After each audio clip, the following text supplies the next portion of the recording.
بسم الله الرحمن الرحيم. شهر رمضان الذي أنزل فيه القرآن هدى للناس وبينات من الهدى والفرقان.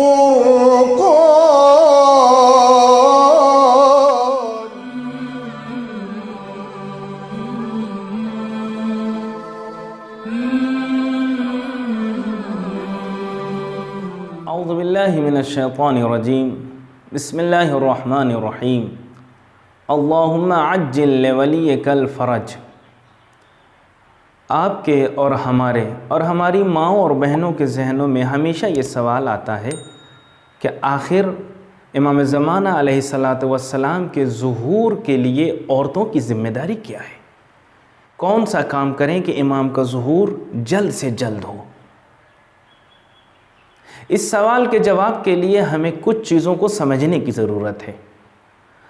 اسلام میں عورت اور مرد کو صرف اور صرف تقوی کی بنیاد پر فضیلت اور فوقیت حاصل ہے، ورنہ ذمہ داری اور وظائف کے اعتبار سے دونوں برابر ہیں. اللہ نے مردوں کے کچھ وظائف رکھے ہیں اور عورتوں کی کچھ ذمہ داری رکھی ہے. عورتیں اپنی ذمہ داری دو اعتبار سے انجام دے سکتی ہیں. ایک انفرادی، سب سے پہلے وہ معرفت امام زمانہ علیہ السلام کو حاصل کریں تاکہ ان کا کردار، ان کی گفتار، ان کی رفتار امام کی چاہت کے اعتبار سے ڈھل جائے. اور دوسرا یہ کہ اجتماعی اعتبار سے عورتیں اپنی ذمہ داری کو نبھا سکتی ہیں. سوسائٹی اور سماج گھروں سے بنتا ہے اور گھر افراد سے بنتے ہیں، اور افراد کوئی شوہر ہوگا، کوئی بیوی، کوئی بیٹی، کوئی بیٹا.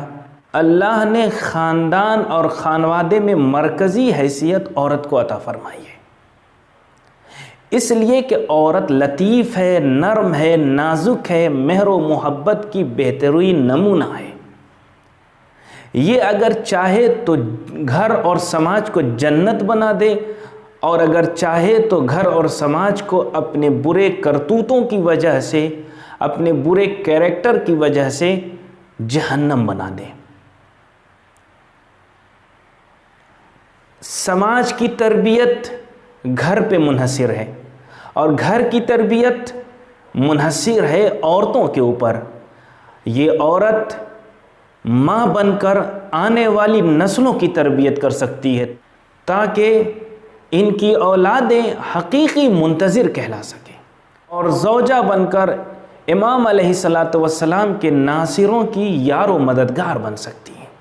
امام زمانہ علیہ السلام کی حکومت کے لیے کوئی راستہ اور زمینہ فراہم کرنا ہے تو اس کا پہلا مقدمہ اور زمینہ عورتیں فراہم کر سکتی ہیں کہ وہ اپنی اولاد کی صحیح تربیت کریں، اپنی صحیح تربیت کریں اور اپنے سماج کی صحیح تربیت کریں، تاکہ ان کی تربیت کردہ اولادیں اور سماج اور سوسائٹی امام کی آواز پہ لبیک کہتا ہوا امام کے ناصر و مددگار میں شمار ہو.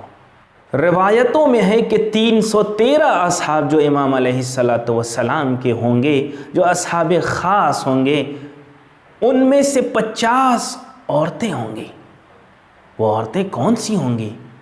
ان میں سے ہر ایک عورت ایسی ہوگی کہ جس کے پیچھے پوری کی پوری ایک ملت ہوگی، جس کا اثر و رسوخ سماج میں زیادہ ہوگا، جس کی آواز پہ لوگ لبیک کہتے ہوئے امام کے لشکر کی طرف بڑھیں گے، امام کی نصرت کے لیے آگے بڑھیں گے.